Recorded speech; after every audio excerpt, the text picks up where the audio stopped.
It is Sunday, the 12th of December, 2021, and I'm at the Unitarian Church of Montreal to begin a protest against Unitarian Universalist clergy abuse and other Unitarian Universalist injustices, abuses, and hypocrisy. And it's a bit gusty. It was actually very windy last night, and it's still somewhat gusty this morning, so I don't think I'll be displaying my freestanding picket signs. I think I'll just have a couple of picket signs, one in each hand, and circulate. I may do a little monologue later, but the theme today is Chalica.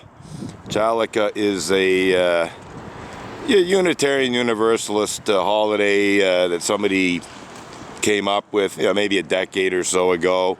And essentially, it's a 7-day observance, as it were, where Unitarian Universalists reflect on the 7 principles of Unitarian Universalism, which may now be 8 principles. So on each day of Chalica, which starts on the first Monday of December, Unitarian Universalists who participate in Chalica, which may not be very many, to be honest, they basically, each day, they pay attention to, the Unitarian Universalist principle that corresponds with that day of Chalica.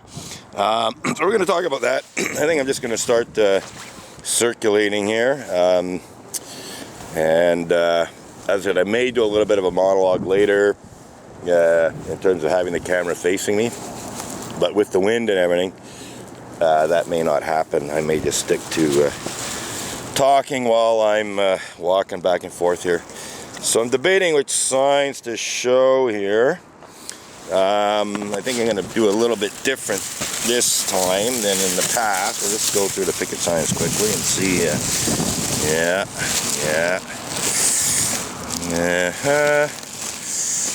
Right. Okay, yeah, that one.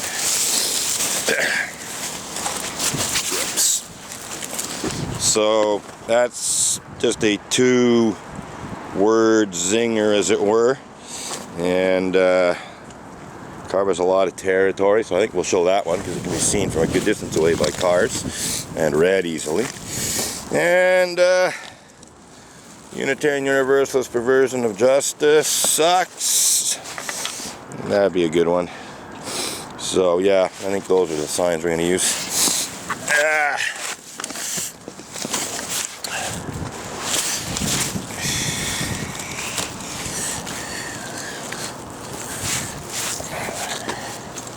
So, as I was saying, today is the 7th and last day of Chalica, unless one throws in the 8th principle of Unitarian Universalism, in which case tomorrow, Monday, the 13th of December 2021, would be the last day of Chalica. I suppose they might do that. So, without too much more ado about Chalica, one thing I will say is, I think it's actually a pretty good idea. I think it's a good idea for Unitarian Universalists to have a little holiday, week-long holiday that puts the emphasis on the principles and purposes. Hello. So, actually it's funny because this guy just sort of smiled and waved. And this is sort of a tactic, shall we say, of Unitarian Universalists, to be nice, in quotation marks. So I'm protesting against very serious injustices and abuses. And the best this guy can do is to wave and smile and pretend nothing's wrong. Because that's what he's doing. He's essentially pretending that everything's just fine and dandy. Because I've seen it many, many times before with other Unitarian Universalists. And this guy before, he's walked past me, sort of put on this cheery attitude, kind of think, whoops. So yeah, it is windy. My tripod got blown over, and one of my signs, which wasn't in the bag, got blown about 20 feet. So yeah, definitely not putting up freestanding picket signs today. And yeah, these are lying flat, and now they're blown up against shrubbery, as it were. So we'll put this back in the bag. We'll lie it flat with a little bit of wind protection there. Put the tripod on top of it to hold it down. And continue on. So yeah, these are the things that happen sometimes. You know, one of the reasons there's multiple reasons why I keep a camera running pretty well constantly while I'm protesting. The main reason was, and still is, because Montreal Unitarians were, and I expect still are, calling in all kinds of false complaints to the police about me, you know. I've even had false accusations that I've assaulted people when no such thing has happened. In fact, on one occasion, I was assaulted by Margot Ellis, president of the Unitarian Church of Montreal. That was the first Sunday in 2014, if I remember correctly. I was protesting. It was January 4th or 5th, 2014, first protest of the new year. And Margot Ellis was, walking towards me, from this direction. So I basically stood off to the side, gave her plenty of room to walk by me on the sidewalk. And she barged into me and elbowed me. She barged into me so forcefully that I was knocked off my feet on my back. Now, I wasn't hurt, although I could have been, because there was quite a big tree behind me at the time. The tree's no longer there, but you can see the stump here. This is the stump of the tree that was right behind me. My head came down around here. So, if I had fallen backwards into the tree, I could have got a brain injury, could have broken my neck, or at least injured my neck, could have had a spinal injury. Thankfully none of these things happened. I just fell on my back in the snow. So as I said, I wasn't injured, at least nothing beyond, pretty minor superficial injuries. And so I debated. I said, should I call the cops and, try to have Margot Ellis arrested for assault?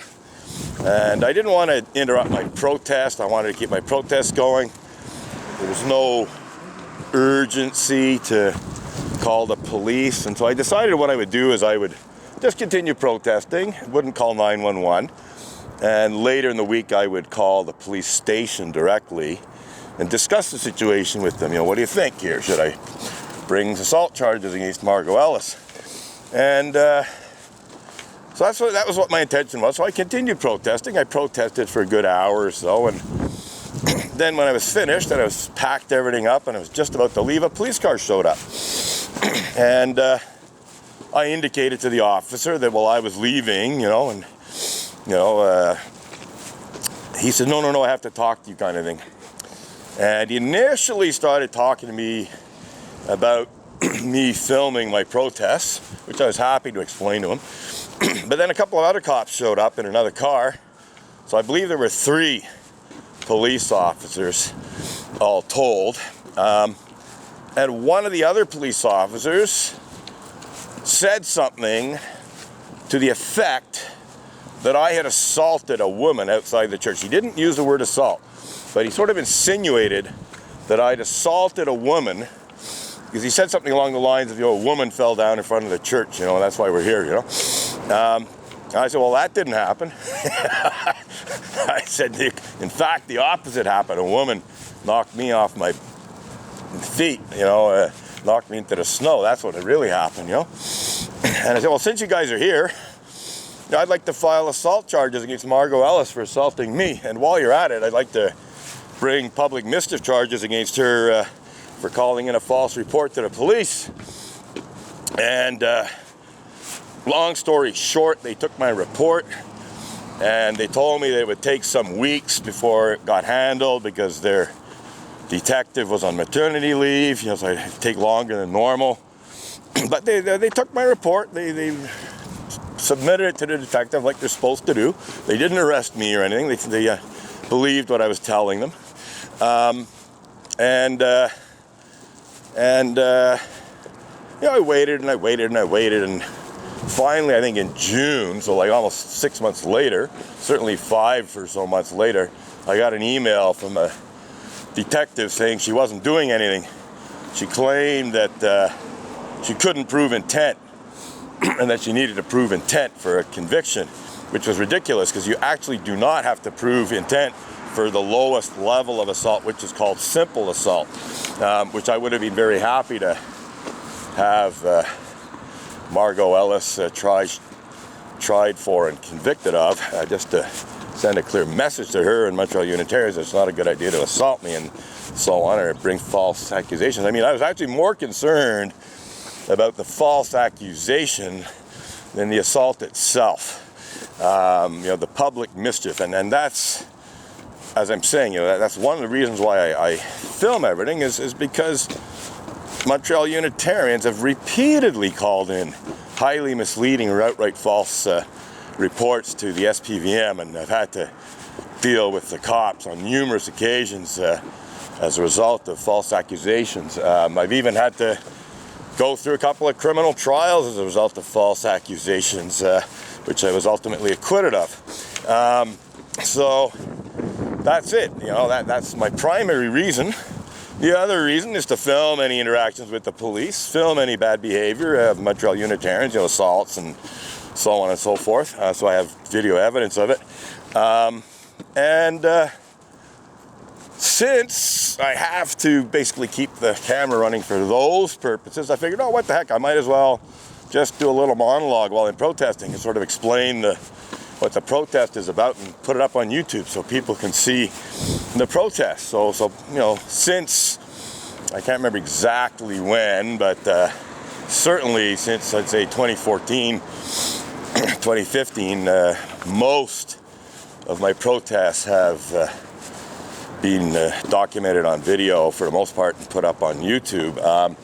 I did shoot some videos in earlier years, even going back as far as I think 2008 or earlier, but those videos were fairly short duration clips because the camera only recorded for so many minutes at the time. It was just a little Canon, small digital camera, so it basically did low res video clips for maybe a few minutes. So I do have those types of videos, but in terms of pretty well constant video, it's been, I'd say, basically since 2014, because I remember, getting back to Margot Ellis, I'd already started filming almost everything as a result of the false accusations. So that's why my camera was running when, maybe I forgot to mention that. But yes, my camera was running when Margot Ellis assaulted me. So I have video of her assault on me. I also told that to the police when they were questioning me, and I said, well, I actually have video evidence of her assaulting me. And they asked me if they could see it. They said that if I showed them the video, they'd go in and arrest her. And in hindsight, I should have done that. But I was documenting my interaction with them. I didn't want to interrupt my video documentation of my interaction with them to show them the video of Margot Ellis. I figured, the way they were talking, it would get handled and I could submit the video evidence later, so I didn't see any urgency. But in hindsight, it might have been harder for the detective to pretend she couldn't do anything or wouldn't do anything if the cops who arrived at the scene had seen my video, had seen Margot Ellis's assault on me, and had gone in and arrested her. Would have caused a bit of a scene at the church too. That was actually one of the reasons why I didn't. Not the only reason by any means, but I also figured I was going to cause a big ruckus in the church. I was actually, believe me, I was tempted. Oh, there's Marlo Turner Ritchie, whose name I got wrong a little while ago. Marlo Turner Ritchie is the president of the board of the Unitarian Church of Montreal. She's actually one of the Montreal Unitarians who at minimum has called in complaints to the police. I don't know to what extent her complaints are misleading or false, but she's certainly called the police, including very recently.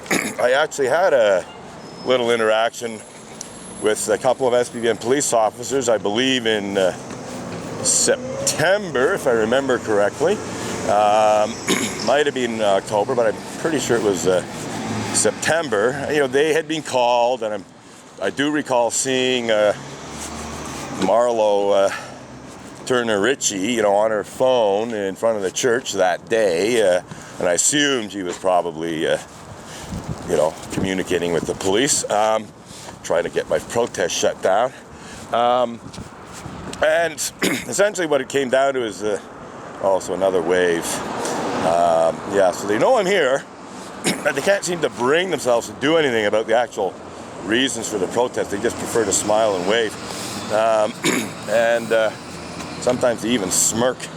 The husband of the minister of the church, David Rollert, has literally sort of smirked and put on these smarmy smiles, at times. And so my response to that was to say, if you smirk and smile, you're in denial. Nice little rhyming phrase there. If you smirk and smile, you're in denial. Anyway, getting back to Marlo Turner Ritchie, president of the board of the Unitarian Church of Montreal. The cops showed up, and what it came down to is they believed that I was in breach of court conditions that had been imposed on me, bail conditions, because I'd been convicted of breach of conditions for asking Montreal Mayor Valerie Plante a question about her child sex abuse cover-up enabling Deputy Mayor Sue Montgomery during a Montreal City Council meeting in March of 2018. And one of Montreal's, or perhaps I should say Quebec's worst Quebec court judges, Dennis Galliastitis, jumped through a whole bunch of hoops to find me guilty. And Sue Montgomery was not even in the council chambers when I asked that question. She was physically not present. And yet Dennis Galliastitis ruled that I had somehow communicated with her by asking Valerie Plante and other politicians a very public question about her at a city council meeting. Anyway, long story short, Superior Court Judge Miriam Lachance quashed Dennis Galliastitis' conviction, and that removed all court conditions from me, cleared me of any criminal